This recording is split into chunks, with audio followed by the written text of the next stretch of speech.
to the wonderful consortium of universities virtually on a Billabong turf today, and our community of parents, students, and teachers. Many thanks for being here this afternoon.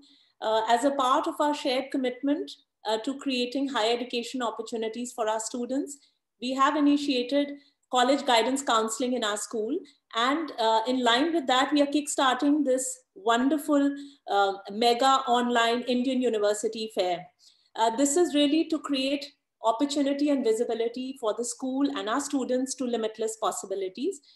We have the team of representatives who are our colleagues from different universities to talk about the admissions and the entrance process, and to handhold you through this journey of queries related to admissions, which is really the first hoop. And the school stands by them and supports them with a sense of gratitude for having put together this wonderful webinar within a short span of 10 days. So really a big vote of thanks to Mr. Vora for that, and to all our colleagues who are wonderful representatives today. And without much ado, if I would request everybody with their show of hands to please give reactions, perhaps a visual clap, anything that you want to. And many thanks once again. And over to you, Shikha, for your due diligence and introductions. Many thanks once again. Thank you, Preeti ma'am. Welcome everybody. A big thank you to Ankur Vora, who's the Director of Outreach and International Admissions, Jindal University, who helped us and his team to put together this fair. Ankur and I have been dear friends, and I've had the pleasure of working with him in International ACAC on Diversity Committee, and he has been an pillar of diversity in the International ACAC Committee. He was part of a very strong regional in 2018, which I happened to attend at Jaipur, India, as part of International ACAC. I have seen him conduct plethora of sessions, and every time my mind is blown away with the learnings that he has to share, perhaps with a vast range of experience. So a big thank you to Ankur for doing this in a matter of just 10 days, and a very warm welcome to each and every university rep present here who took out time from their schedules despite COVID and family commitments. Thank you so much. Over to you, Ankur. Thank you, Shikha. Thank you, Preeti ji. It's been an honor to work with you. I know it's been, I think, less than 10 days when we were reached out by Shikha to host this webinar. I could commit to her is because of my wonderful team of Vishal. I think he's the one-man army for us. And then the plethora of wonderfully dedicated and motivated university representatives who have been working with us over the last, I think, almost a year now for many mega fairs that we have conducted, almost 70 plus mega fairs we have conducted. And this is just an initiative from us to reach out to schools in these trying times. I know schools are closed, but buildings are closed, but teachers are working. Similar is the situation with university representatives. So even though we are not traveling around, we are on Zoom and trying to reach out to as many students as we can. Thank you so much for that lovely introduction, Shikha. I truly adore working with you in the diversity committee and international ACAC forums. The work that you do at those forums is really, really great. And I really take pride that I am a colleague to you in those committees and in those sessions. So thank you so much, both of you, for those warm introduction. I also welcome all the students joining us from the Billabong International School in Kanpur. It's an honor to have all of you joining in. I'm sure there are some teachers also that have joined in. Over the next course of 90 minutes, we hope that you will have a bird's eye view of the leading Indian institutions and how they are recruiting, definitely their programs, how COVID has impacted their admission policies. Is anything changed? How should you prepare for the new reality of university admissions in India in coming couple of years, which will be definitely affected by COVID and its impact on everything around us. I hope you are all doing well. Stay safe, stay well, and hopefully we'll have a nice and productive 90-minute session. So we'll start with all the 9 universities that are present here. We'll be presenting for about 7 to 8 minutes. Mind you, it's not an easy job to present your university in 7 to 8 minutes, but these old timers know that we have to be on time, and the new ones, please remember that I have a time limit. That's my only job here now. to manage time so that we end up closing on time and starting on time. So 7 to 8 minutes is the time limit. The moment you see me on screen, please understand that you have to conclude in the next couple of minutes. So that's my visual alarm for all of you. Post every presentation, we'll have a 30-minute Q&A session. I encourage students to ask as many questions as you want to. You have the chat section where you can type in your questions, or the Q&A box. If you want to interact directly with these university representatives, please use the raise hand option and we will even unmute you and you can ask your question live. This session is being also recorded for everybody's reference, and we will definitely put it on our social media channels wherever we can. So that's about it. That's the room announcements. And I think we are all set for the first presenter to present. I invite Ms. Neha Modi from Flame University to please go ahead and take the floor. Sure. Thank you so much, Ankur. I'll share my screen here.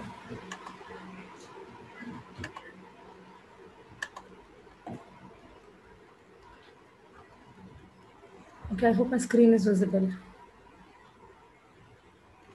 Yeah, it is visible. Okay. Sure. Thank you so much.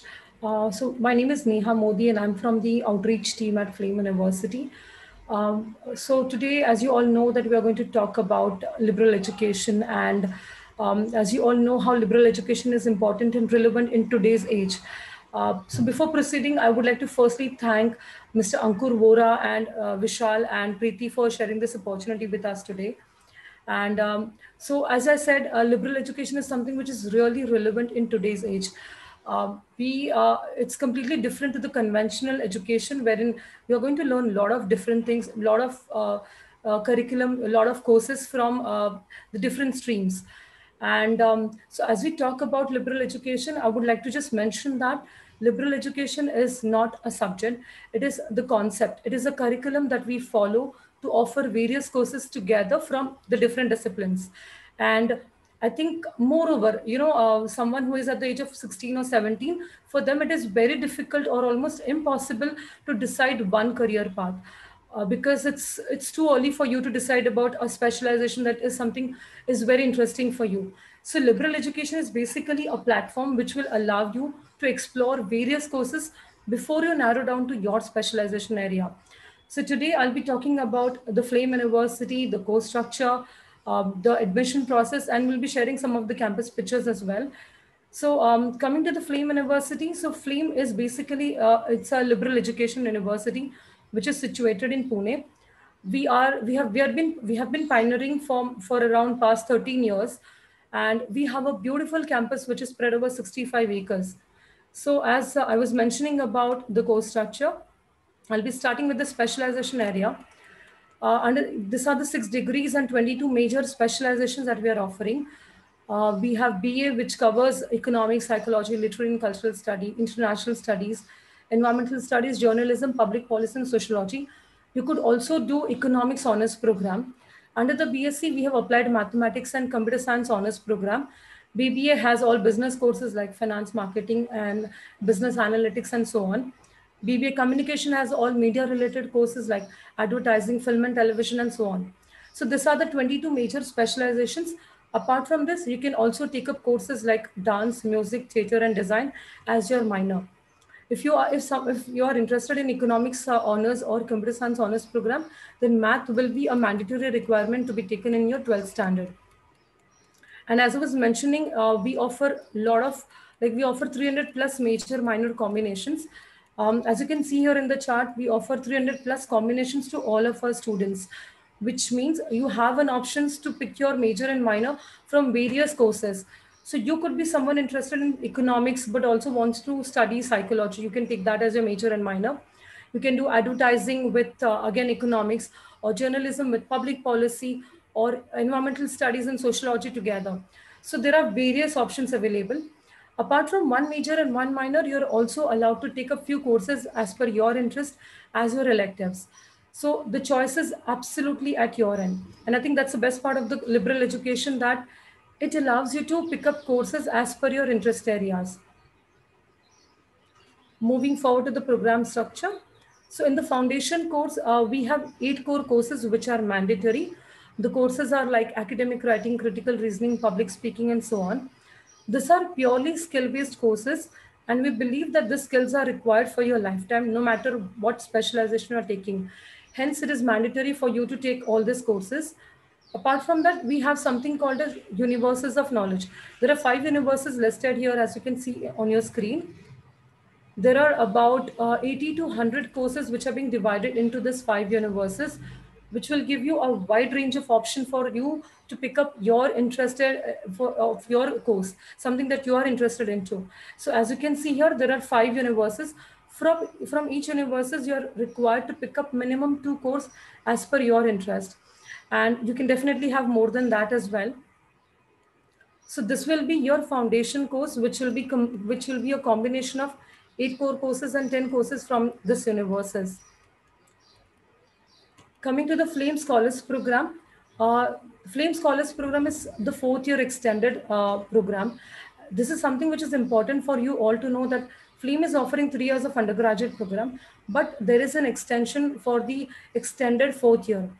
So which we call it as a Flame Scholars Program. And this 4th year is primarily for those students who are looking out for some extensive research or probably planning to study abroad, because a lot of universities in US and Canada requires a 4th year. Coming to the experiential learning, I think this is a very important component at Flame University, because you'll be doing a lot of activities outside the classroom as well. For example, we have developmental activity program, in which in the first year summer break, you will be working with an NGO to understand your social responsibilities. You'll be dealing with issues like mental health issues, disability, giving education to the underprivileged children as well. So it will make you socially very active and responsible as well. Then there is a summer internship program, which will help you to get a complete industry experience in the second year summer break. So it will give you a complete industry experience with the help of the placement department. Then there is a Discover India program, in which this is a very interesting 6 months program, which will help you again to undertake a lot of field research. So in Discover India, a group of students along with the mentor will be undertaking a field research by picking up a topic or a place of their choice.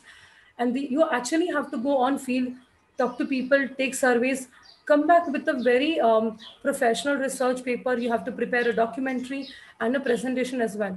So it's going to be a very interesting semester long program.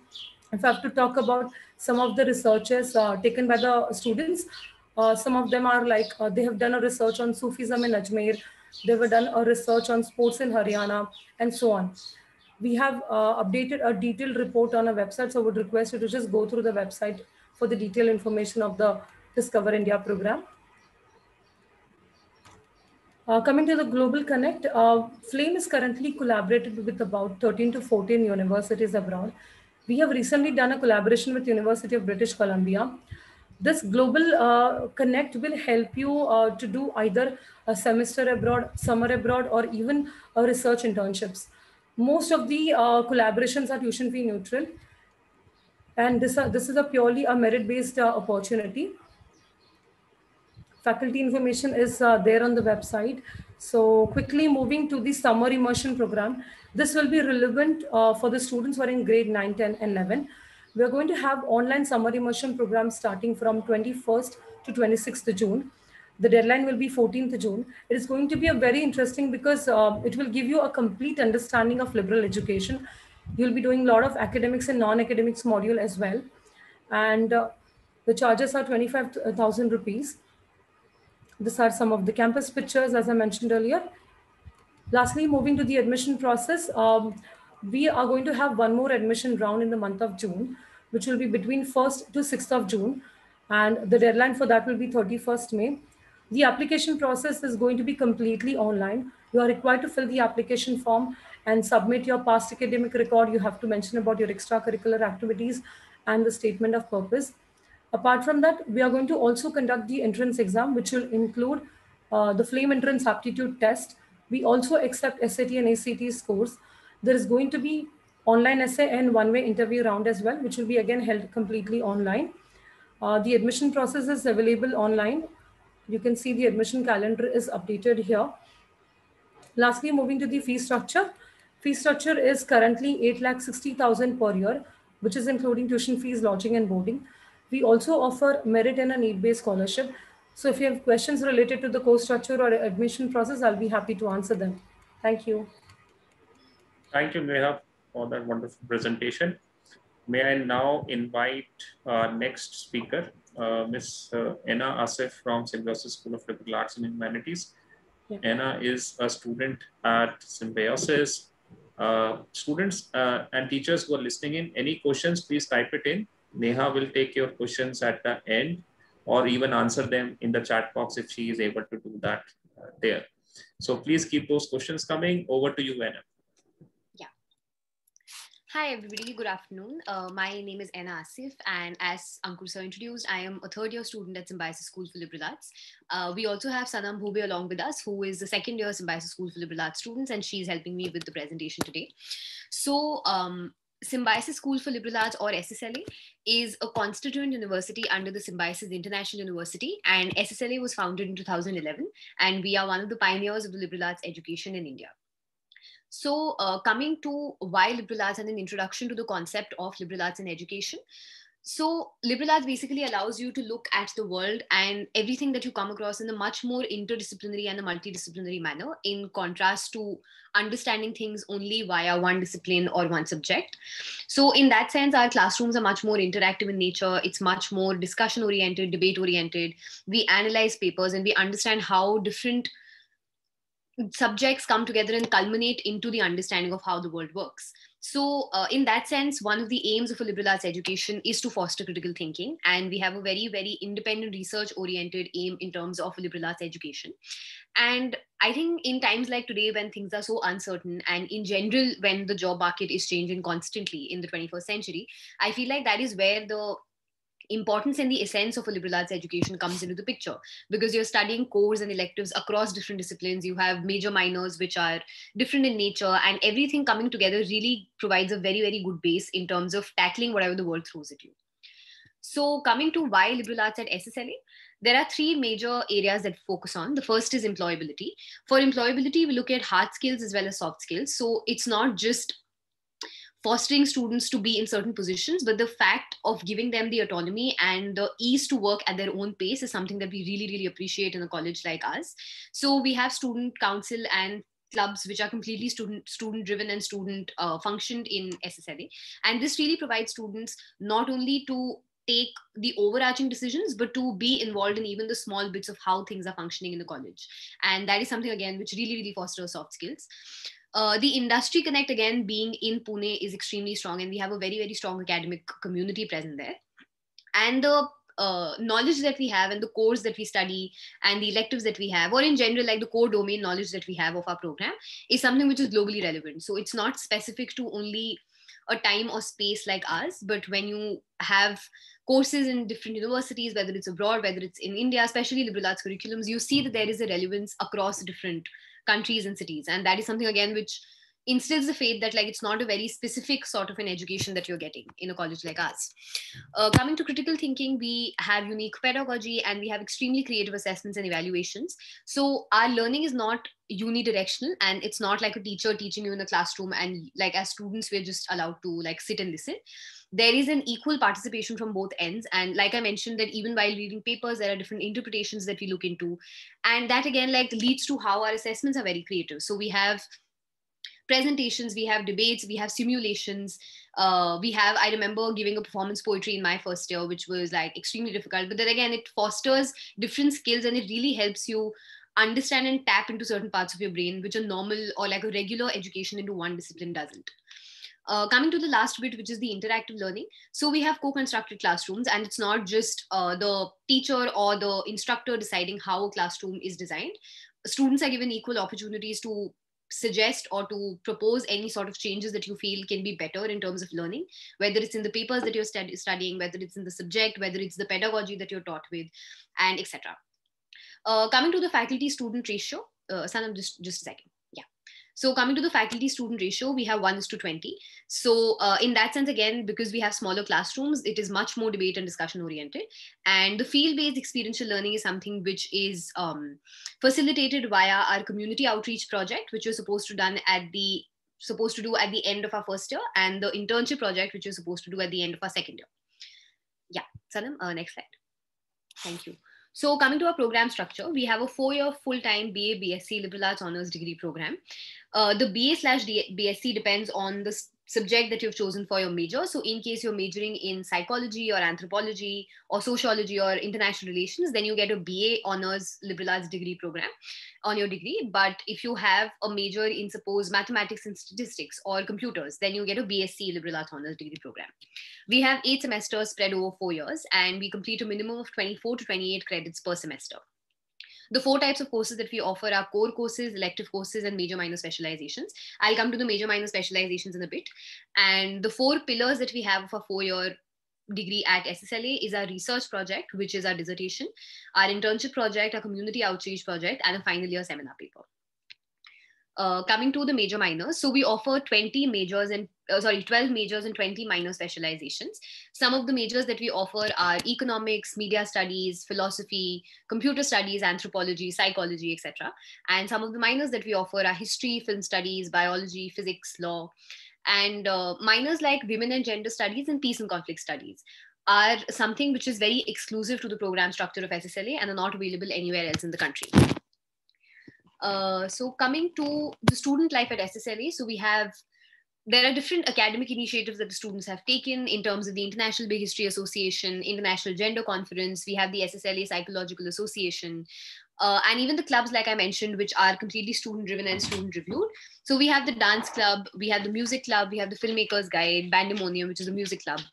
And even sports are something which are considered extremely important in a college like SSLA. So we have a court right next to our campus, and we have sports like basketball, football, badminton, etc. And some of our major events throughout SSLA, like our 1 year of SSLA, 4 years of SSLA, are graduation, traditional day, club initiation week, and the SSLA presents.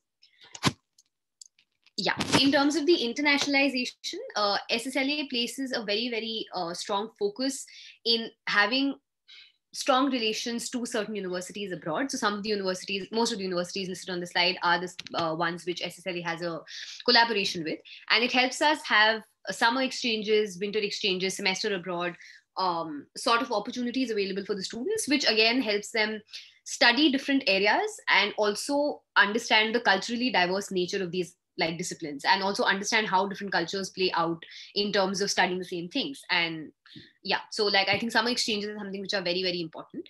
And if I have to explain like life after SSLA, so there is a 50-50 ratio in terms of students opting for a further studies program or going for placements right after. And again, like SSLA prepares you for both, because we don't have only like an academically rigorous course or just a placement based course. This is something like it's a very student centric decision at the end of 4 years. So some of the universities that our students are studying in are listed on the slide. Yeah, so just going through the admission process, there are 2 steps to the admission process. The first is the SET, which is the Symbiosis Entrance Test, which can also be alternated with the SAT, which is the Scholastic Aptitude Test. And the SET considers of 4 components, which is general English, quantitative reasoning, general knowledge, and analytical and logical reasoning. In terms of quantitative reasoning, it's not like tough mathematics. It's very basic 9th, 10th level, 7th, 8th level actually mathematics, which you just need to brush up before coming for your entrance. And even in terms of the general knowledge, it's not the static events, but more how updated you are with the contemporary things happening around you, which we focus on while we are looking at your SET papers. And SET has no negative marking, and the cutoff is dependent on yearly performance. The second step is the PIVOT, which is the personal interaction written aptitude test. The personal interaction bit is much more conversation based, and it's not stressful at all. And I have been there like 3 years ago, and I can vouch for this, that it's just to know you a little better than the mere applicants and the mere like applications and documents that you submit. So in that case, like they don't really want information out of you. They just want to know you a little better. And the written aptitude test, again, like focuses on your creativity, your vocabulary, and your ability to think outside the box. The last slide, we can, I think, come to the dates directly. Yeah, just the last bit. So I'll just run you through the admissions timeline that we have. So we start with the SET registration sometimes in the first week of January. The SET registration closes around the second week of April, and the test happens on the first or the second Saturday of May. Then the personal interaction somewhere happens in the last week of May, and the merit list is released between the first and the third week of June. And we positively start with the course around the third week of July. So this is like a very tentative outline that we follow. And even like last year and the year before that, because of the situation that everybody is in, we had a completely online admissions process. And yeah, so that is something we're very, very flexible in terms of like how things function, but we have a proper structure in place in terms of the admissions in an online curriculum as well. So yeah, with that, I come to the end of the presentation. If you have any queries, like Sanam and I both will be here during the question answer round. Otherwise, you can always contact us on any of the social media handles listed on the slide. Thank you. Thank you, Aina. Thank you so much for the wonderful presentation. Students, any questions for Symbiosis, please use the chat option and they will be happy to answer their questions there. May I now invite my colleague Vishal from OP Jindal Global University to present, please. So Mr. Shailendra will be presenting. Oh, Mr. Shailendra. Shailendra, go ahead. Thank you. Thank you, Ankur. I'm sharing the screen. Please let me know if my screen is visible. The screen is visible? Yeah, Shailendra, go ahead. Thank you so much. Okay, very good afternoon, everyone. My name is Shailendra and we are OP Jindal Global University, a philanthropic initiative by Mr. Naveen Jindal. The university is located in Sonipat, Delhi NCR. The university was established in 2009, and since then we have been quoted as one of the most promising and upcoming university of this country. In fact, last year, the QS World Ranking Agency had ranked us as the #1 private university of India. So for those who are not aware of what QS is an agency which ranks universities at global level. So they ranked us as India's #1 private university to pursue programs in social sciences, arts and humanities also. And central government had selected us under the Institution of Eminence. So again, those who are not aware of what Institution of Eminence is, it is an initiative of central government wherein they have identified 20 universities out of 900 universities in India, which they think have the capability of competing with the world-class universities across the globe. So we have been selected under the private category, university category. So we are also known under the Institution of Eminence. Now there are certain parameters, which have really helped us, reach these milestones. They have also won accolades to us in the education space. So given the paucity of time, I would not get into the depth of all the points over here, but I will touch base few of them for your reference. But it's my request for all of you to please visit the website for in-depth information of all the points that I'll be sharing with you in this presentation. Now we call ourselves as a global university, and there's a reason behind it. So one is the faculty student ratio. We maintain a faculty student ratio of 1:8, and we have been ranked as second in this for maintaining this ratio of 1:8. Most of the faculties have the PhD degree with them, and 73% faculties have international degrees with them. Out of the 73% faculties, 42% faculties have degrees from top 200 world-class universities. And all the faculties come with a rich experience of industry and academics. We have tie-up with 250 plus international universities. These are exclusive collaborations across 52 countries. So when I say collaboration, this is for short-term study abroad programs, semester exchange programs, and dual degree programs. Every semester, more than 100 students go to 100 universities for their semester exchange program or study abroad program or for their summer schools.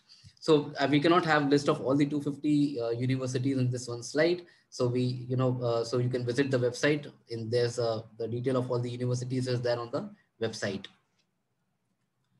We are a multidiscipline university. So when I say multidiscipline, the students have the option of doing a major and a minor.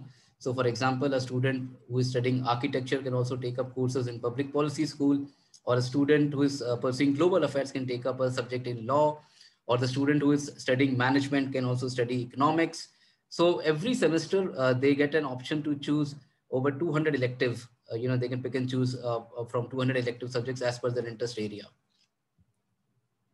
Talking about the student life, so as of now, the classes are going online, but whenever the classes will go offline and students will be there at the campus, when you will visit the campus, you will see it's a lively campus throughout the year.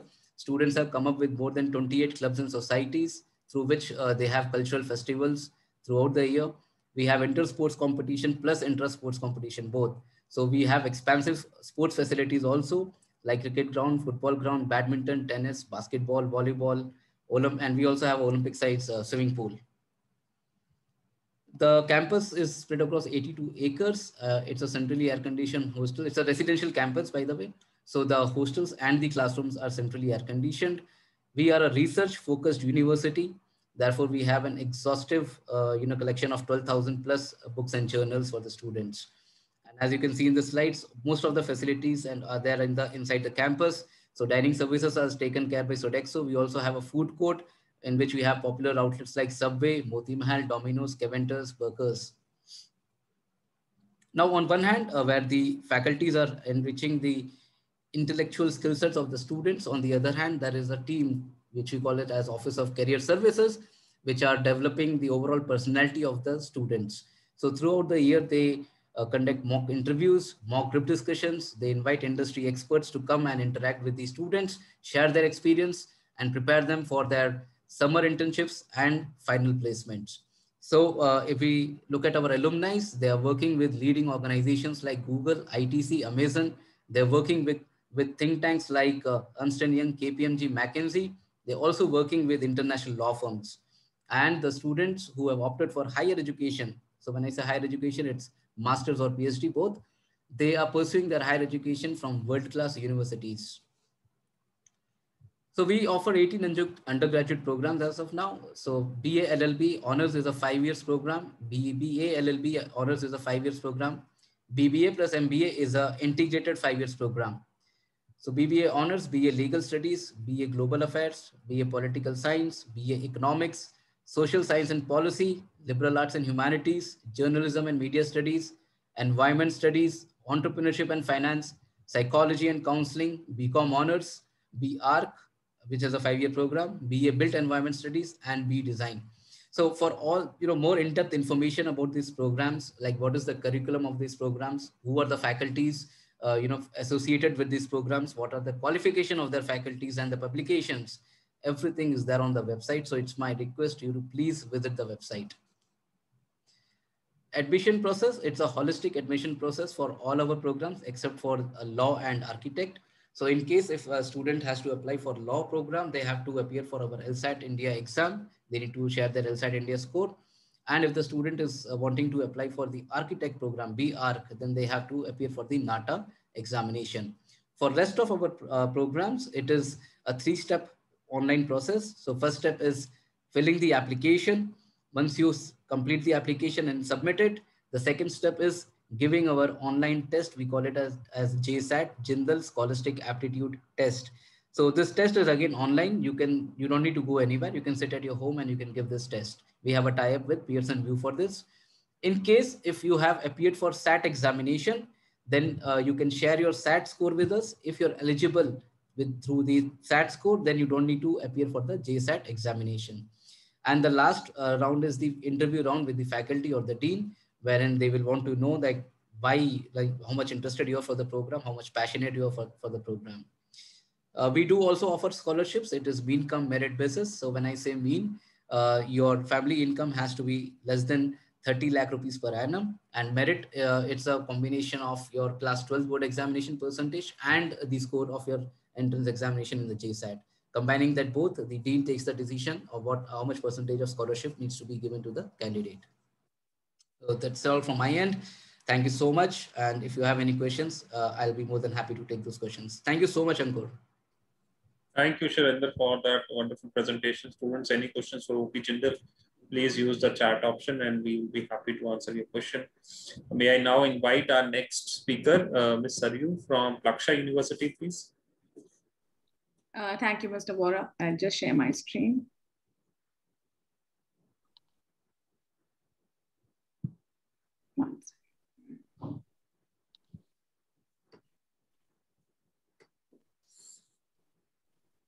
something.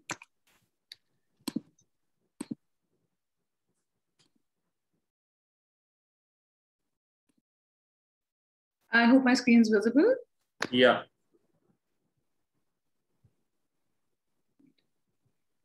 Hi, everyone. This is Saryu. I am from Plaksha, as you can see.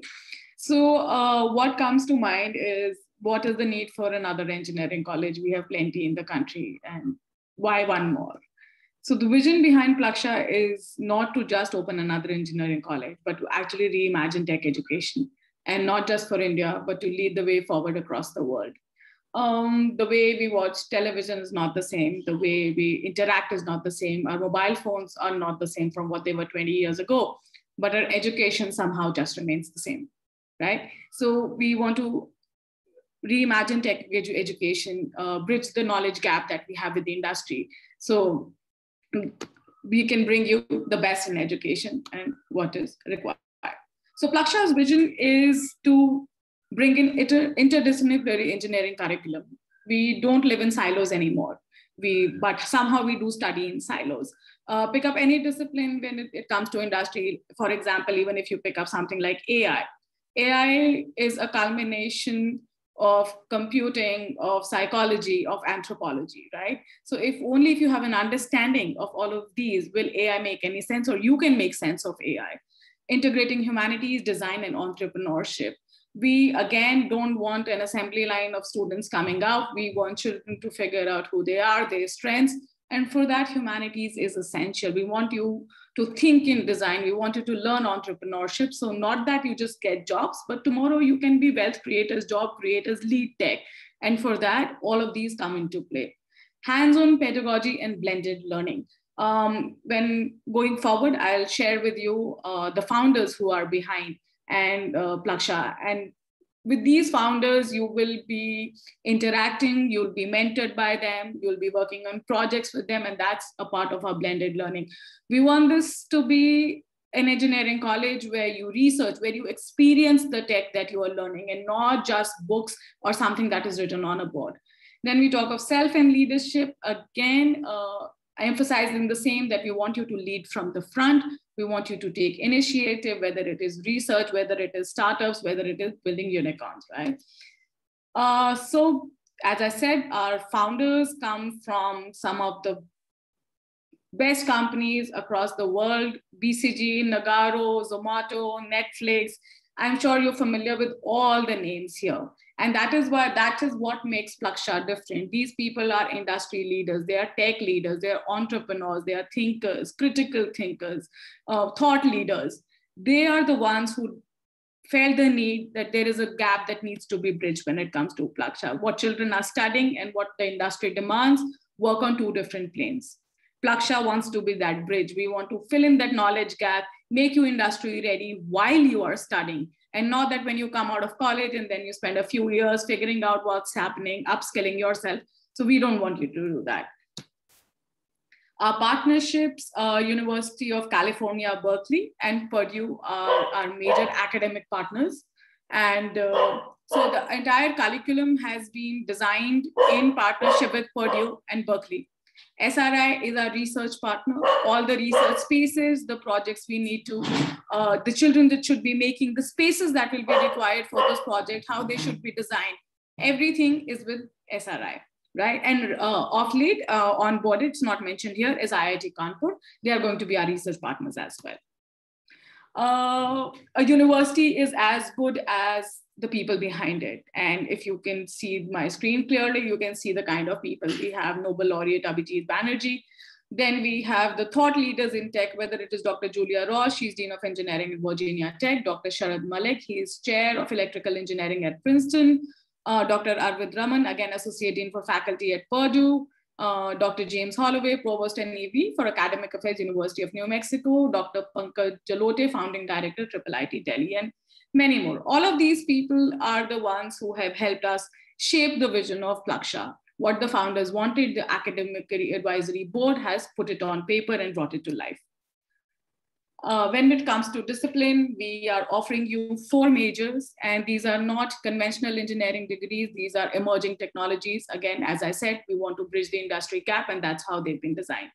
Computer science and AI brings together the two, as it is mentioned. Robotics and CPS, cyber physical systems, bring in the principle of electronics, electrical, and mechanical to help you design and understand this discipline. Biological system engineering, as it may seem, does not require biology as a prerequisite, but is a program that is designed to address the most critical and grand challenges that face us in the 21st century, whether it is cybersecurity, food security, environment, climate change, all of these. So you'll be trained to understand what goes into solving the great grand challenges that face us. Data science, economics, and business, again, is for somebody who enjoys, understands coding, but also wants to bring in the processes of economics and business. We have a lot of founders who run firms in finance and banking giants, but you ask them what their firms are all about, they'll always say it's tech. This is how integral and integrated tech is today to economics and business. This is what a program structure looks like. We have a foundational course year 1, and which will be a foundation for all students. You don't have to pick up your major in year 1 because we understand that at first year, you may not really know what your strengths are or what interests you or excites you. We have courses like Innovation Lab, Grand Challenges, Introduction to Computational Thinking, Design Thinking, Critical Thinking. All of these will be a part of your foundation. Year 2, then once you declare your major, then year 3 is advanced major course electives, and year 4 is again your capstone.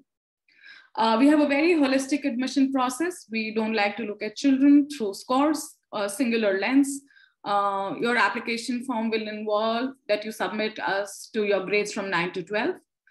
You can use either of these predicted scores. You can use class pair predicted scores, and the accepted scores are SAT, ACT, JEE, KVPY. And keeping the pandemic in mind and the fact that all the exams are getting postponed, we are also now accepting the Pearson undergraduate examination. As of now, this is the only examination that is happening online. Then it also involves submitting 2 very short essays. You can write it or you can send us a video. We are fine with either. Then we would also like to know your extracurriculars and your co-curriculars. The idea is to know you better, because one single exam, I don't think can define a person, right? So idea is to know you better. Once you are shortlisted, then you come in for a virtual interaction, which will with the panel, again, know you better and for you to know us better. And there'll be a short case study for you to solve. So that is the long and short of our admission process.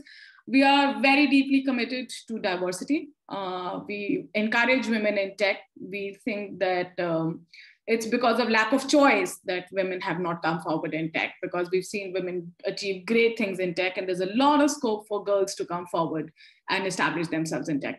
Socioeconomic inclusion, again, Plaksha is a philanthropic initiative. We do believe that funds should never come in the way of a great education for a deserving child. So we are very generous. We have both need-based and merit-based scholarships. So when you're applying, we would request that do not focus on the fee structure, apply, and we'll come the rest of the way. Geographical diversity, not just limited to India. We have opened our doors to students from across the world. We've been receiving a great response from everywhere, because together we learn better. The fee structure, annual tuition fee is 6.9 lakhs and your living costs are 1.8. So it comes out to about 8.3, including your meals. This is the Plaksha campus. We are located in Mohali, 10 minutes from the international airport. We are aiming to complete phase 1 before the founding batch comes in, and phase 1 would have everything that the batch would require. So that is all from my end. If you have any questions, please feel free to reach out to me. I will drop in my email ID and my phone number in the chat box. Thank you for your time. Thank you, Saryu. Thank you for the wonderful presentation. Students, any questions for Plaksha, please use the chat option to get answers to your questions. May I now invite my colleague, Mr. Ramesh Mishra from Narsingh Munji, to please present. Saryu, you will have to stop sharing your screen. Just a moment.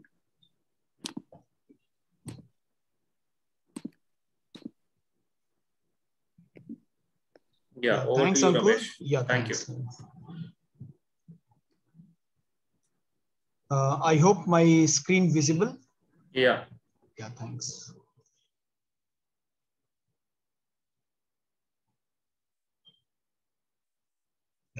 I'm Ramesh Mishra. I'm representing NMIMS University. I will quickly introduce NMIMS as a university complete, and then what are the programs you have which you can pursue at undergraduate level, and what will be the selection procedure. NMIMS University, it started as a management college in 1981, that time affiliated to University of Mumbai.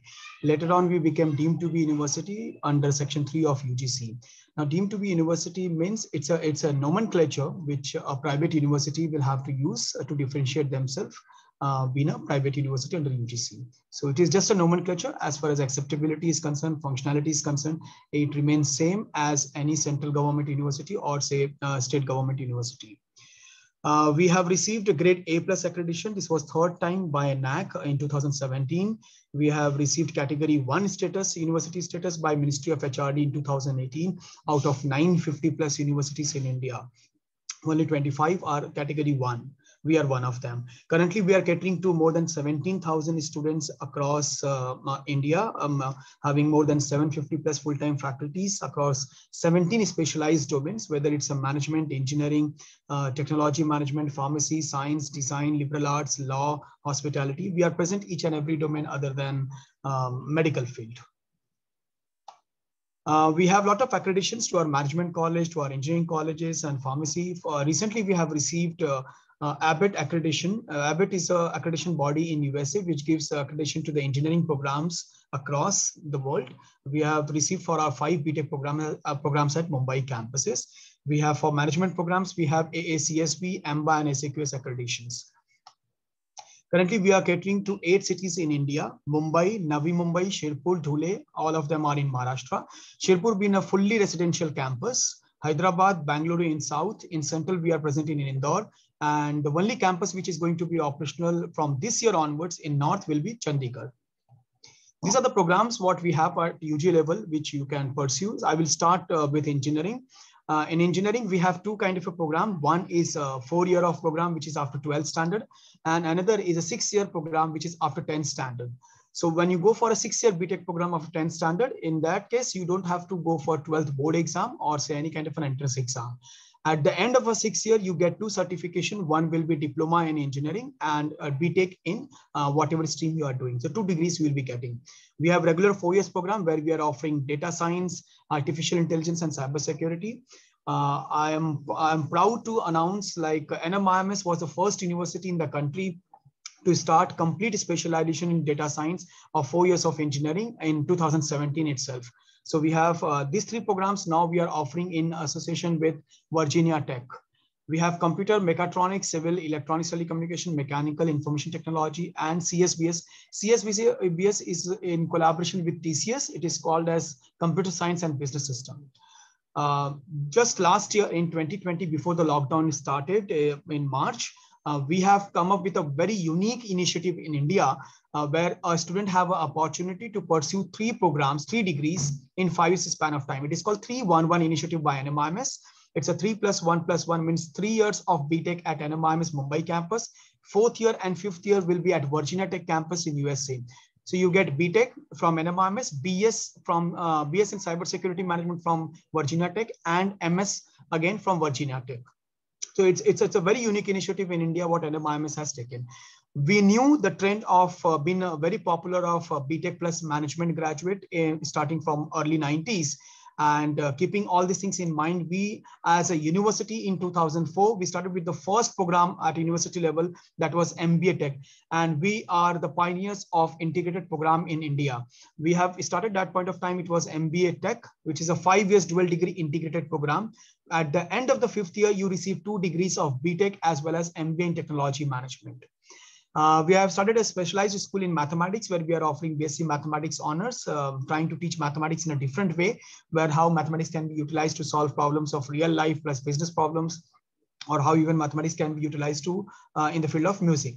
Under School of Science, we have Applied Statistics and Data Science program. Now, these two programs, generally people have a perception like if you want to take up a career in analytics or data science, you need to come from science background. No, it is not true. Even if you're coming from humanities or commerce background, you can pursue and make career in that field, provided if you have taken mathematics in your grade 12 level.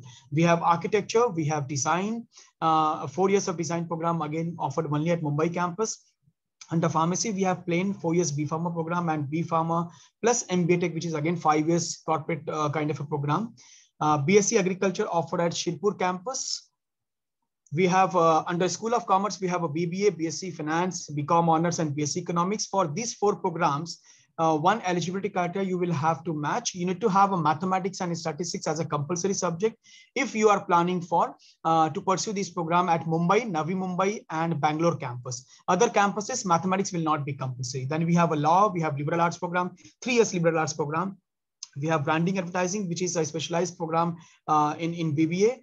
We have performing arts, where we are teaching Western music, hospitality, and family business. Under family business, mathematics is not required, and this is the only integrated program at NMIMS which is having an exit in between. It means after 3 years, you can leave taking 1 degree of BBA, and you do not wish to continue MBA, it is perfectly fine. That is the only integrated program in family business. Most importantly, what will be we have a lot of collaborations with foreign universities where you can decide when you have taken up the course. Then you can go for a 2+1 kind of a program for BBA, or say you can go for 2+2 for engineering. Only for 3-1-1 program at Virginia Tech, you will have to decide at the time of admission itself. We have 4 national level entrance exam, that is NMIMS NPAT for the program of for the programs under School of Commerce, Economics, Branding, Advertising, and Liberal Arts. For pharmacy and engineering, you will have to appear for NMIMS CET. For law, you will have to appear NMIMS LAT, and design, you will have to go for NMIMS DAT test. Now, this is the paper pattern for these 3 national level entrance exam. NPAT will have an aptitude test of mathematics, reasoning, and English. And engineering will have a PCM oriented, or adding English and reasoning over there. In LAT, you will have aptitude plus GK and legal reasoning. NPAT and CET doesn't have negative marking. NMIMS LAT, that is law entrance exam, has a negative marking. You can go for maximum 2 attempts, and best of the score will be considered for your admission procedure. For this year, if somebody is from 12th grade, our last day to apply for these 3 programs is 17th June. And 3 exam dates are already mentioned. That is 27th June, 2nd July, and 4th July. As if now, we have planned for the test to be conducted in cities, in the test centers. If something is not improving in terms of pandemics and possibility, we'll go for online test, which we have done last year also. For NMIMS DAT design, it is 16th May is the last date, and there again you will have a separate merit, separate test will be conducted national level. Apart from our own entrance exam, we do take SAT and ACT score. So valid SAT score and ACT score from August 2019 will be acceptable for the programs which is appearing on the screen. So you can take a note of this one, and that's all from my end. You can always reach out to our admission inquiry at nmims.edu. That is the email ID where you can put up your queries, and visit our website nmims.edu. I will be available in the chat box, and that's all from my end. Over to you, Ankur. Thank you so much, Ramesh, for that wonderful presentation. Students, any questions for Narsimhanji in the chat box, please? May I now invite our next speaker, Ms. Nupur Janeja from Kriya University, please. Thanks, Ankur. Thank you so much, everyone, for joining us today evening. I just hope that all of you are keeping safe and your family safe as well. I'll just keep it short and simple. I know that there are a lot of colleagues of mine who have already spoken about their institutes. Kriya University, I'm representing Kriya University. I'm part of their outreach and admission team. So very quickly, just let me know if you are able to see my screen. Yes, Nupur, we can. Yeah, thank you. All right. So Kriya University is 3 years old, though our legacy is quite firm. I'm representing the School of Interwoven Arts and Sciences that is offering undergrad degree.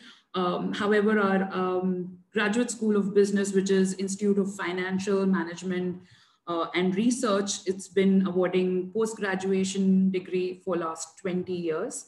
Also part of CREA are certain research labs like JPAL, IWAGE, LEAD.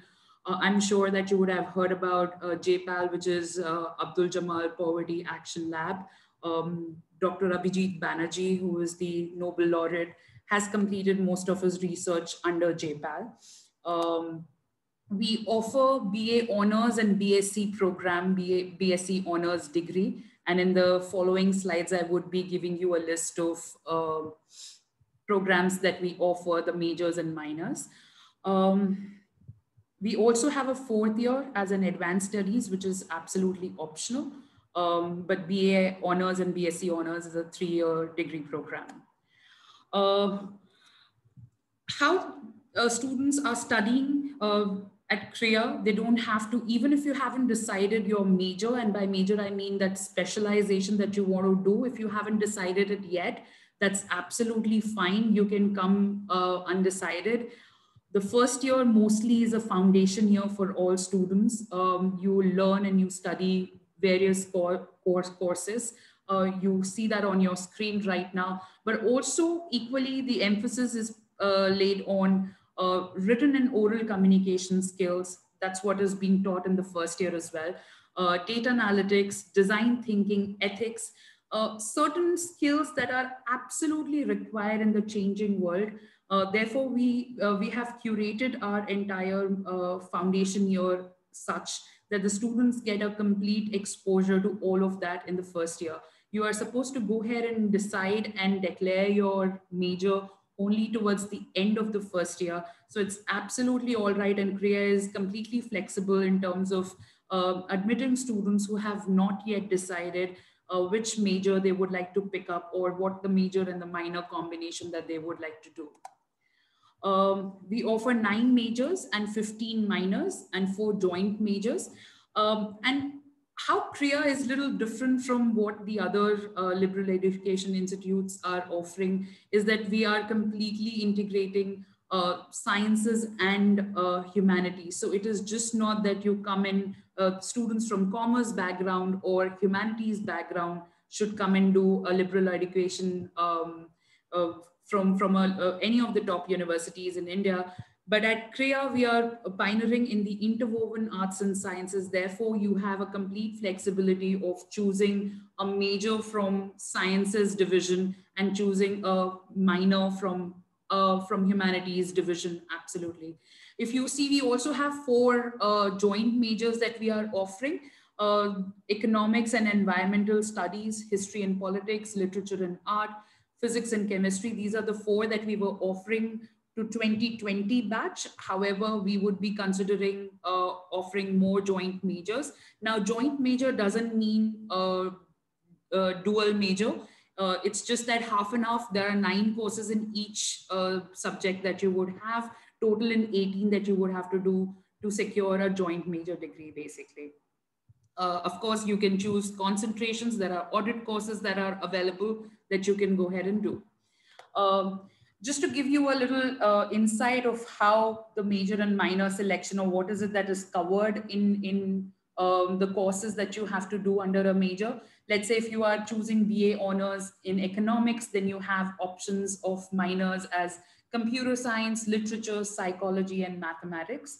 You can also look at doing a joint major in economics, which is from the humanities side, and environmental studies, which is from the sciences. As far as the global exposure is concerned, CREA has some fantastic partnerships with universities, with top universities across the world. In fact, in the foundation year itself, the students are encouraged to go ahead and take social impact internship. For the other summer programs, exchange programs in the 2nd and the 3rd year, there are a lot of opportunities that are available for internship, which our student life department and our partnership department is working on continuously to provide that exposure to the students. Here are some pictures of CREA. CREA is based out of Sri City in Andhra Pradesh. It is a special economic zone. But the nearest airport is Chennai. It's 50 kilometers away from Chennai. It's approximately some 1.5 hour, 2 hour drive, basically. It's quite well equipped. It's a 40-acre campus that we have. I would encourage all of you to kindly visit our website to get a glimpse of that. In fact, you would be able to do a virtual tour as well.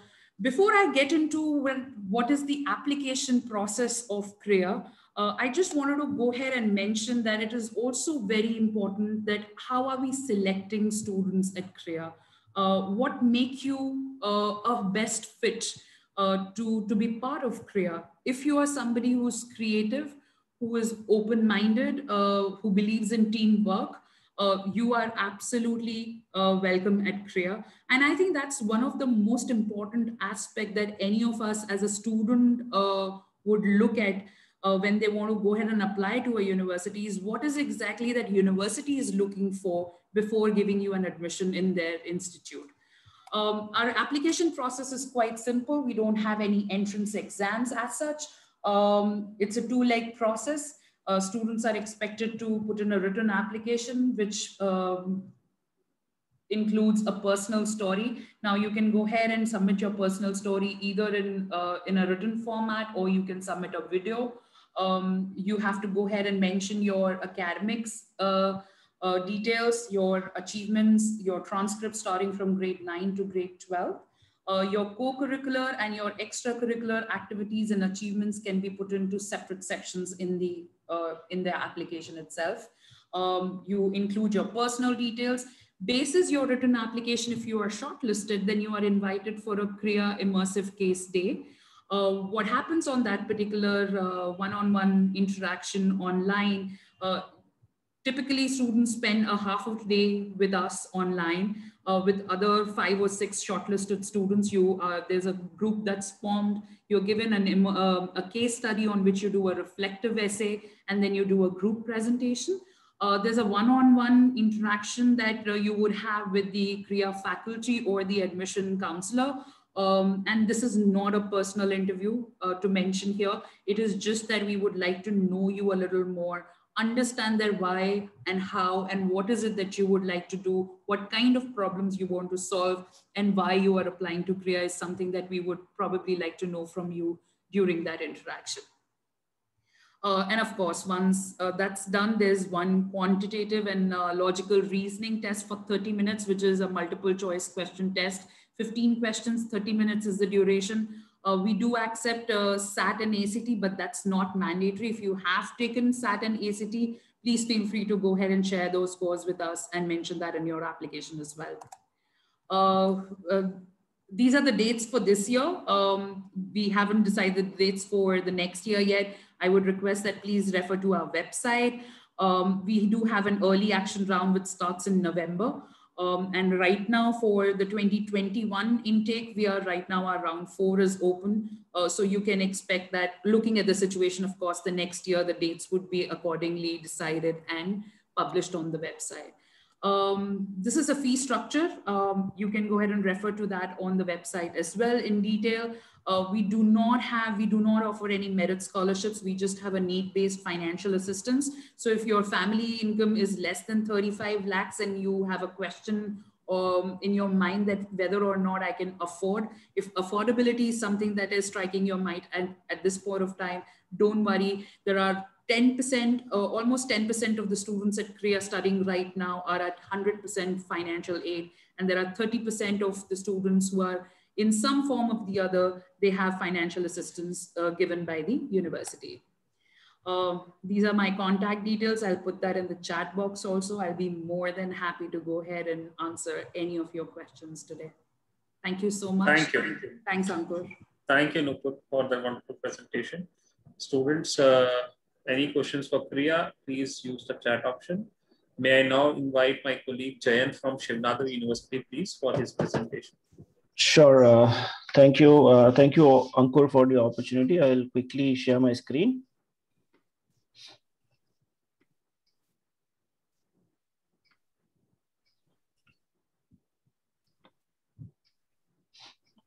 Okay, Ankur, I hope this is visible. Yeah. Okay. Yeah. Okay, thank you, and good evening, everyone. My name is Jayant, and I represent Shiv Nada University. I'm a part of the outreach and admissions team here at Shiv Nada University.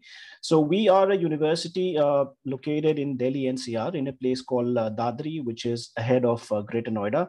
And we were established in the year 2011. We are a UGC state private university offering courses at the undergraduate, postgraduate, doctoral, academic, and we also offer certain professional programs. So we are actually a part of a larger organization, which is the Shiv Nadar Foundation, which is the philanthropic initiative of Mr. Shiv Nadar. The vision of the foundation is to build the nation through transformational leadership. And the presence of the foundation is in the school segment, in the higher education segment, and also in the field of arts.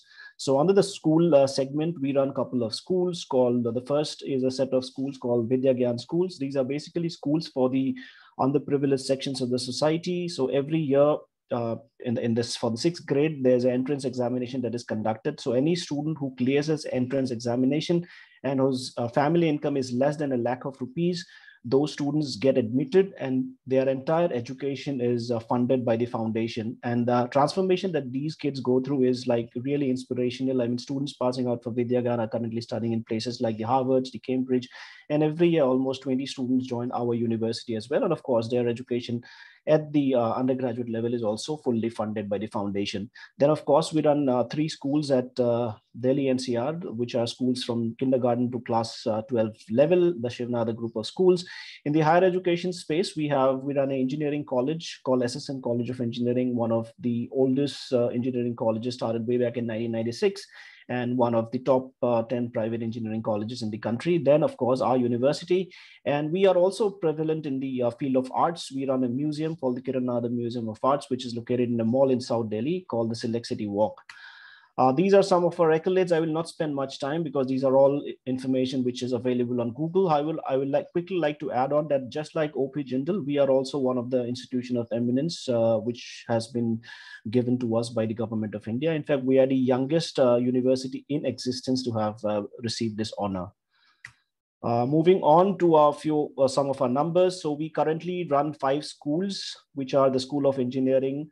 Then we have a School of Humanities and Social Sciences. We have a School of Natural Science. We have a School of Management and Entrepreneurship. And we have a School of Professional Learning and Professional Development and Extended Learning. So under these 5 schools, we offer more than 50 plus programs. There are 9 research centers. We have almost 2,496 students. So approximately 2,500 students. And it's a fully residential campus that we run. We have more than 220 faculty members. We are a huge campus spread across 286 acres. We have more than 155 labs and studios. There are 24 departments, and it's an extremely vibrant campus with almost more than 50 plus student clubs and societies, which are completely run and managed by the student community. So these circles that you see, these are the 4 pillars on which the university is based on. The first is comprehensive. So we call ourselves the comprehensive university because all the programs like undergraduate, masters, a doctoral program, all programs are offered under one roof, and it's the same faculty who teaches a PhD scholar also teaches undergrad student. And the second pillar that the university is based on is the multidisciplinary angle. So all universities, all the New Year's universities who are present here, so every one of us follows a multidisciplinary or interdisciplinary learning. But when we started off in the year 2011, we were one of the first universities to have successfully followed this multidisciplinary curriculum, which allowed students to pick and choose subjects of their own choice. They can pick up design with computer science or design with mechanical engineering. They can take up courses like music, filmmaking, and everything is possible. The third very important pillar is we are extremely research-focused university, giving a lot of importance to undergraduate research. So all the programs that we run are 4-year programs with a lot of research component in the curriculum. And the fourth important pillar is student-centric. So most of our decisions within the university are taken by the student themselves. We get them a lot of responsibilities to our student community. So we are also extremely fortunate to have been associated with an extremely rich and talented pool of faculty members that we have. So these are all PhD holders from some of the best institutes across the globe. Like we have faculty that have come from UC Berkeley, from Cornell, from Cambridge, Oxford, MIT, and not only the best of foreign universities, but also all the IITs and IIMs. So we also have extremely strong international collaboration with some of the best institutes across the globe. So these are collaborative research. Then we run student exchange programs. We run study abroad programs. So we have run an extremely successful and popular study abroad program with UC Berkeley. So it's a summer program, and also students can also go there and study for a semester up to a year. Plus, there's a lot of faculty exchange program. The faculty from our partner universities come and teach our students. Our faculty goes there. And this list is not the comprehensive list. The comprehensive list of our partner universities are available on our website. These are only few of them. And again, a very unique program that we run in the university. As I said, that we are extremely research-focused university, is a program called the OUR program, or the Opportunities for Undergraduate Research. Okay, so this is not a mandatory program, but any student who has got a knack for research can enroll himself in this program. This is a completely research-led program which is available to the students from the second year onwards. So for 1 year, he will be involved in a research project. It will be a live research project along with a faculty and PhD scholar.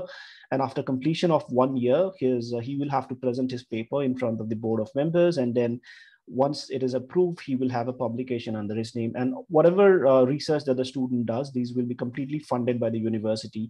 These numbers that you see on the right-hand side, these are all research work that has been done by our undergraduate students. Just imagine, so by the time a student completes his undergraduate, he will not only have his degree, but he would also have a publication under his name. This is what some of our students have to say about the curriculum at Shiv Nadar. So Taredi Anchan, BSc Maths, class of 2019, says that the best part of my experience here is that I have been able to study the two things that I'm most passionate about, which is maths and dance. So such combinations are available. Then Soumya Bhatt, class of 2018, BA Research in English. She says that I have become a reporter, a writer, editor, researcher, and partly a social worker, all in these 2 years of my life here. So this is the type of exposure that a student at our university gets. Now we'll move on to the admissions process. So coming to the first school, which is the School of Engineering. So under the School of Engineering, we are offering programs at chemical, civil, computer science engineering, electrical, electronics and communication, and mechanical engineering. So our admission process, there are 4 options that a student can choose from to get admission into the School of Engineering. The first option is if he has written his JEE mains. It can be either 2020 JEE or Jan or March 2021 JEE. If he has a score of 80% and above, then that student is eligible for a direct offer. However, the cutoff for every department is different.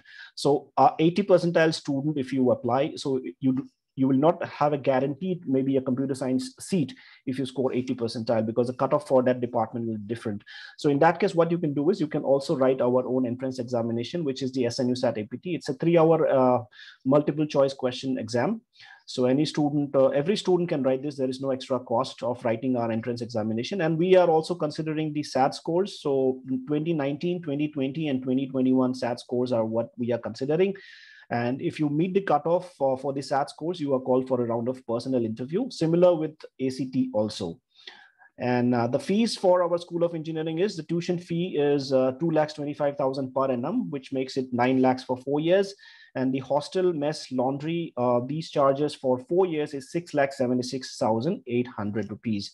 Moving to the next school, which is the School of Natural Sciences, we are offering BSc research programs in biotech, chemistry, maths, and physics. The option to get admission is similar to the School of Engineering. The only difference is that there is a round of interview after every round. So even if a student meets the cutoff for JEE, there will be a round of personal interaction. And again, there is a round of interaction after writing our entrance examination once we meet the cutoff. The SAT and ACT criteria remain the same for all the schools. Then the tuition fee for School of Natural Sciences is of lakh of rupees per annum, which makes it 4 lakhs. And the hostel, mess, laundry, this remains same for all the schools.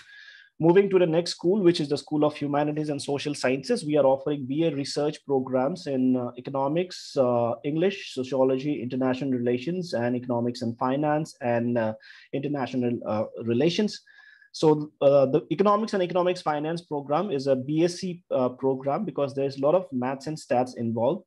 And the Eco and Finance program, this is a joint program offered by the School of Management and Entrepreneurship and the School of Humanities and Social Sciences. So the admissions process is, again, there are 3 options.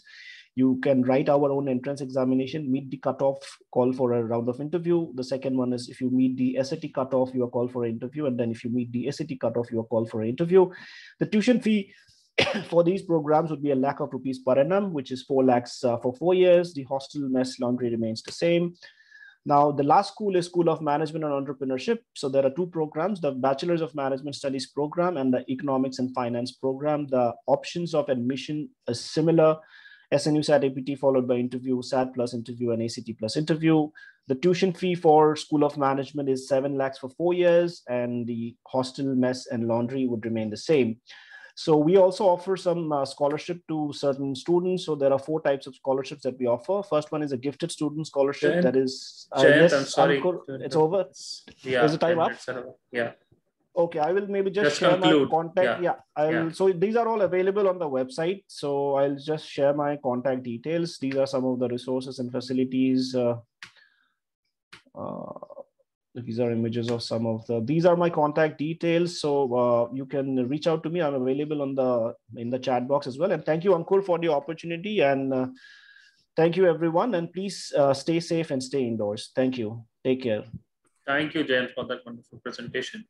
May I now invite our final speaker of the day from VIT. My colleague from VIT is here. Yeah, I'm here. Arvind, go ahead. I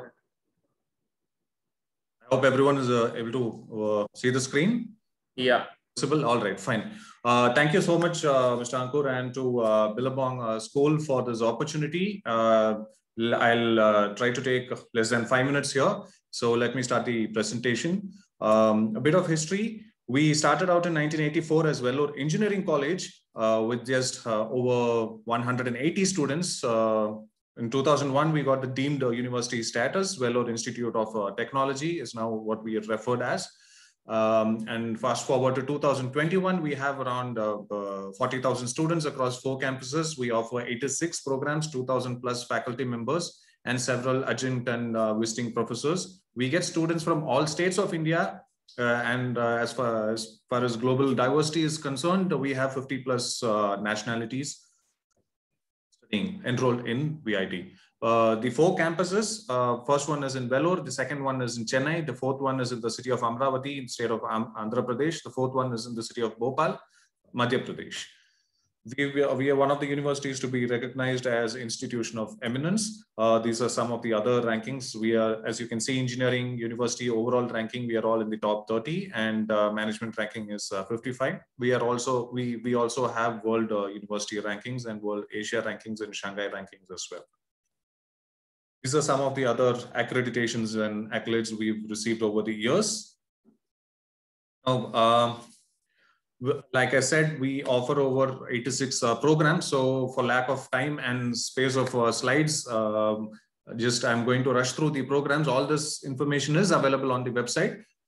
We are predominantly a technological university with major of the programs in engineering. So these are several of the engineering programs that we offer, BTech programs. These are the non-engineering programs. This is not the complete list. This is some of the programs that I've taken from the website. The exhaustive list is available on the website. Now I'm going on to the admission process here. There are 2 modes of admission. One is direct admission, which is available for NRI candidates as well as foreign passport holders. Now, how we define NRI is any Indian passport holder whose parents are employed outside India. It doesn't matter where the student is studying in India, outside India, whether you have done 2 years over here, 2 years over there, doesn't matter. If you are in India and if your parents are employed outside India, any one parent is employed outside, you can still come under the NRI category. This is the direct admission process. You do not have to, there is no requirement for you to take the VT exam, the entrance examination process, that is, but that is an option for you. And the next direct admission process available is for foreign passport holders. This includes OCI and PIO, card holders. These 2 categories can apply under the direct admission. So this is how we define NRI and foreign. And for the merit-based admission, which is VIT engineering entrance examination, this is available for all Indian passport holders. So this basically means that people who are applying under NRI can also apply for foreign, and anyone with an OCI or PIO can apply for both foreign as well as merit-based. Now, going on to the NRI and foreign application and admission procedure, the application is open right now. So once you register and create an application, we will evaluate it and we will send a provisional admission letter to the registered email ID. You can make an advance deposit to reserve the branch that you have applied. So under the NRI and foreign, which is the direct admission process, you will be able to choose which campus and branch you want, and that campus and branch will be reflected on the provisional admission letter. So once you make the advance deposit, you have reserved the seat. And once you have the minimum eligibility scores, if you're going for a BTech program, the minimum eligibility scores under NRI or foreign is 60% aggregate in physics, chemistry, and mathematics. I'll make it simple. For Indian boards like CBSE or ISE, we need 180 out of 300 in in physics, chemistry, and mathematics in any combination. For Cambridge or IB kind of curriculum, physics and maths need to be in advanced level or higher level. Chemistry can either be in advanced or advanced subsidiary level, or higher level or secondary. So physics and math definitely needs to be in the advanced level. So this is the combination that we are looking at. Over to the VT, as in VIT engineering entrance examination. As of now, the exam is scheduled between June 18 to 26, but given the pandemic scenario, it's speculative. It's quite speculative information, but as of now, this is how it is scheduled. Assuming we are going ahead with the exams, it is conducted in 145 exam centers, and there are 4 exam centers abroad as well. So under this category of admission, the rank that you obtain in the entrance examination or through any sort of scoring pattern, they will have a VT rank. That is what will determine what campus and branch you can get. In other words, competitive VT rank will give you, good flexibility of options to choose from. The higher the rank, the higher the flexibility. The lower the rank, the lower the flexibility in the options that you have. That is how it works.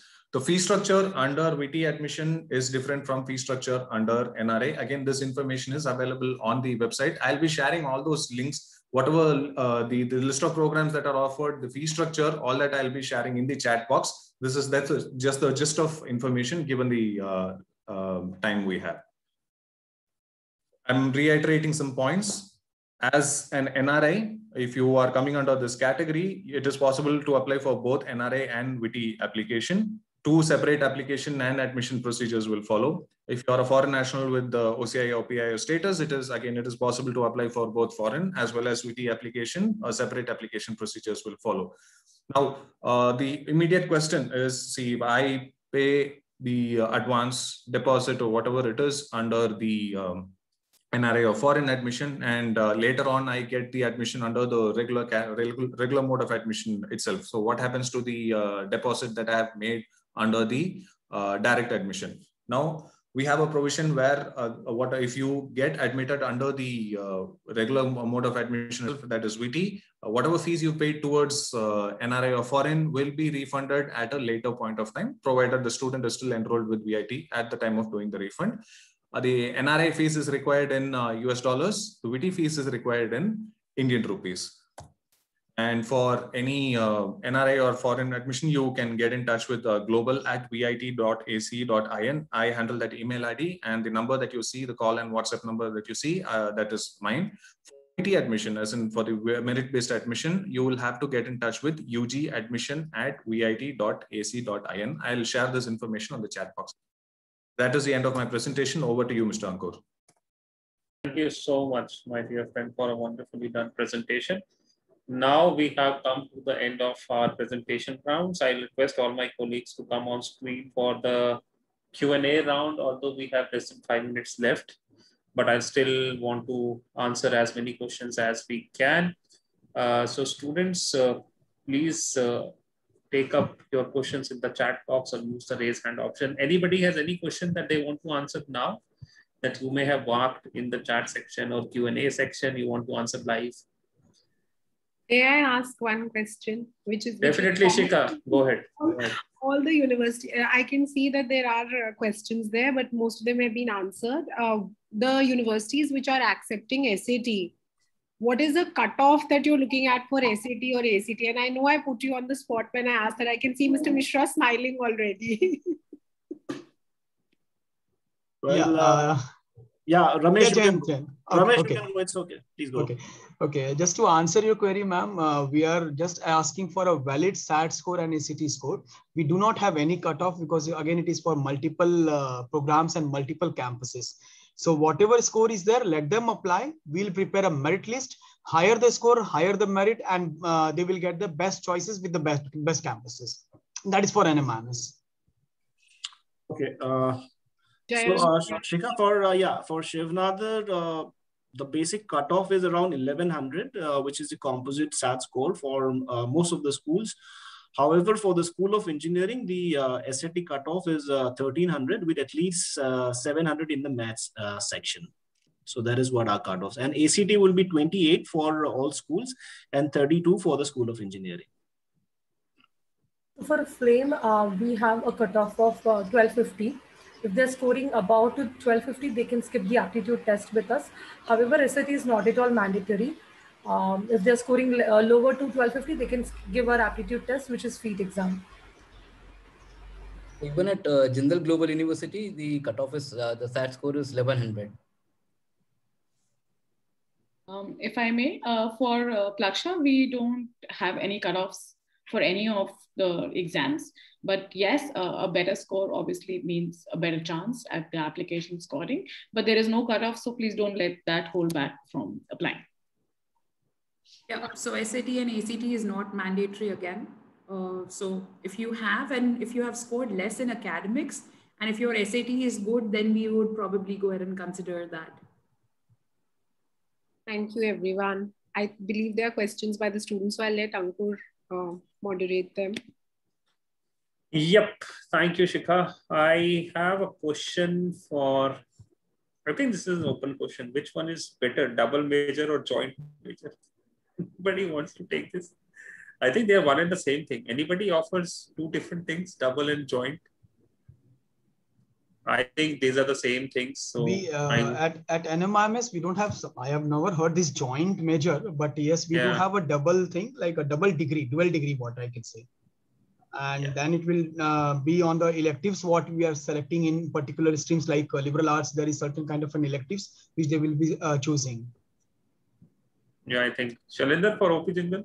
Yeah, so see, I'll say that, you can do a major and a minor at OP Jindal University. So the question here is, double major or a major or minor is not a matter of fact. What is a matter of fact here is, if you're pursuing your higher education from a place which is offering you a multidiscipline curriculum or not. That is more important as of now. Why I say this is because for two reasons. One, today if you go on Google and if you type, the skill sets that are required in 21st century, the top 3 skill sets will be analytical skill sets, critical skill sets, and problem solving skill sets, right? Now, all the 3 are problem solving skill sets. Here is the fact of the matter that any human being on this planet, whether it is you or me, we have a limited knowledge. We are scuttling our problem solving skill set. If we enhance our knowledge, we are enhancing our problem solving skill sets, right? So a multidiscipline curriculum enhances your problem solving skill set. One is that. Second is, if you have read the report of World Economic Forum in 2019, which says in coming years, the students who are studying in school today are going to change their career minimum 4 to 5 times. They're not talking about the job. They're talking about your careers. That means you're going to update yourself every decade with new skill set. For that, you need to be agile. You have to be very resilient. You cannot be resistant. So a multidiscipline curriculum helps you in that as well, when you're very flexible with different subjects.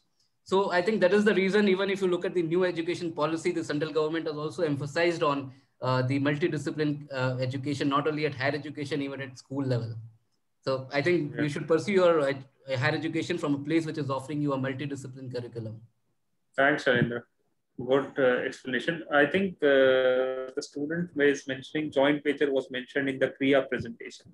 Yeah. So Nupur, you want to add So something yes, absolutely. So we don't offer dual, we offer joint major. Now joint major completely depends on half and half credits that you score. So basically in a major you have where you do a 14 to 15 courses. When you do a joint major, you have to have a total of 18, complete 18 courses. So you complete 9 in one and 9 in the other. And that's how you secure a joint major degree at CREA. So I think there is a difference between double major and joint major at Kriya, or only offer I'm joint? not very sure, but I'm absolutely not sure if any of the colleges. I'm surprised to hear Ramesh just mentioned that they are offering dual degree. But I always thought that dual specialization is that as many credits in one specialization that you require, you need twice of that to go ahead and secure a dual major. No, So I just think that's thing. OP Jindal also offers dual degree in collaboration with the foreign university, so we call it a dual degree. yeah, so maybe the entire methodology that's followed there for a dual major is separate. Joint major is very, very specific, simple. It's just that half and half credits that you get in two subjects is with what you can secure a joint major basically. Great, thank you so much. In fact, Nupur, I would like to add, NMIMS is not only offering now dual degree, but we have started last year with a triple degree also. That's a 3-1-1 program which we have started with Virginia Tech. बहुत बढ़िया, बहुत बढ़िया. I think that's really nice to hear. But I have to quickly move on to the next question because we are running short of time. I have a question for Shivnadar. What are the average placement packages for BSc Economics and Finance at SNU? Jayant, you want to take this up? Yeah, sure. I think I could not show you the placement slide because of paucity. However, the average package for Shivnadar graduate is approximately 7.5 lakhs. So what I will do is I will paste the link in the chat box of all the placement partners and the numbers for all the different schools so that you can go through it. And it will also give you a detailed breakup of the different industries that the students have gone to. But the average package is around 7.5 lakhs. Thank you, Jayant. Next question is for Preeti ma'am. Preeti ma'am, for being a space scientist, we have to take scientific reasoning knowledge. So I don't know who has asked this, but I think Preeti, if you want to take this up or you want to have a comment or something. Yeah, because this is something which needs to have a context. So yeah, it talks about, it needs to be more specific. If you're talking about being a space scientist, so it's a journey that you begin by questioning, like the way you are questioning us on this forum. So which is a big thumbs up. But clearly, your entire trail depends on your choice of subjects, the trajectory you're following, anything that you have read, where exactly you see yourself. So all these are intertwined questions, and I'm very happy for you to write to me. So if you can please write, then perhaps I can pick up threads and I can guide you. Great, thank you. Possible. Yeah, thank you. Thank you, Preeti. Another question is about MBA. Are MBA admissions open for this year? Anybody wants to take up this question? MBA, any university offers? So, just quick comment. Quick comment, huh? Yeah, so at OP Jindal Global University, we are already offering a BBA, MBA integrated program. So the applications for BBA plus MBA integrated program is already open. So any student who is interested can apply for that. And even for the MBA, the applications are open. We accept the CAT, GMAT, ZAT, and we have our own entrance examination for the MBA programs. For BBA plus MBA integrated program, we have our own entrance test called JSAT. The student has to appear for that. Ramesh, over to you. If it is very specific to MBA programs, so of course NMIMS do offer. Our admission process for this year is closed already. We generally have our admission exam called NMAT, which is conducted in the month of October. Like in the next year, like 2021 October, you are going to appear for that exam for the next academic year. So we are 1 year prior. So for this year, it is already done. Great. Anybody else wants to speak about their MBA program quickly? Okay. So I think this is the last question. Please elaborate on what is the basis of half credits. Anybody spoke about half credits in their presentation?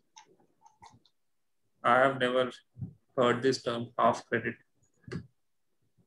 So I will let this one go if nobody has any thoughts on this? I think it stems from Nupur's explanation of for joint majors, you need half and half credits. So that's, Nupur, do you want to explain that? Yes, The joint majors yes. once again? I think it's coming from there. Sure, sure. So basically, to do a major in any of the subjects, the students are required to go ahead and complete 14 courses, 14 to 16 courses in those 3 years. The specialization at Kriya starts from second year. So for a joint major, you are supposed to go ahead and do half and half credits in terms of like you have to do 9 courses from one major and the 9 courses from the other major. So let's say you have taken up a joint major in economics and EVS, then you do 9 courses in economics and 9 in EVS to secure that joint major degree. Thank you so much, Nupur. I'm sorry, Ankur, I just had a quick question. I mean, if you're looking at, go ahead. You can just talk a little bit about the summer opportunities. I mean, how does one, before applying, because since we can't visit the campuses, what would you recommend? Should the students start doing exploring? For example, if I'm torn between, say, 2 universities that I've seen a presentation on, so clearly, how do I decide which is the right fit? Absolutely. I think Priti have hit the hammer on the nail. We encourage all our students to do attend the summer schools, get in touch with our faculty members, our admissions office staff that can help you and guide you. I can say on behalf of OP Jindal, we do host a lot of one-to-one counseling sessions for students across our 10 schools from law to business to humanities. So those options are available. Unfortunately, due to COVID, we are not able to offer our summer school experience this year. But I'm sure there are a couple of other universities that do offer summer school. I request them. Flame was one. Neha was speaking about the summer school. I don't know if Plaksha has a good summer school. So if you guys can talk about that. If I may interrupt, yes, Plaksha offers YTS. It's Young Tech Scholars. It's a summer program for children from class 9 to class 12, where they are exposed to tech, coding, AI, ML. So it's a basic introductory course just to make children aware of what is happening and what these fields are all about, to give them a better understanding so they can take informed decisions whether they want to pursue a career in tech or not. Right. Neha? Similarly, we also have the online summer immersion program, which is scheduled in the month of June. It's going to be a 6-day program, which will give them a brief understanding of liberal education. They'll be doing a lot of interesting academic modules as well, and will be exposed to different streams. Anybody else has any summer schools that are offering online? Okay, nobody else. So I think these are the 2 universities that offer summer schools in the online mode. So these students, you can check out Plaksha and Flame University, and their contact details have already been shared in the chat section. You can reach out to Neha and Saryu for more information on these. Okay, lovely. Thank you. Thanks. Anybody else has any questions? Let me check.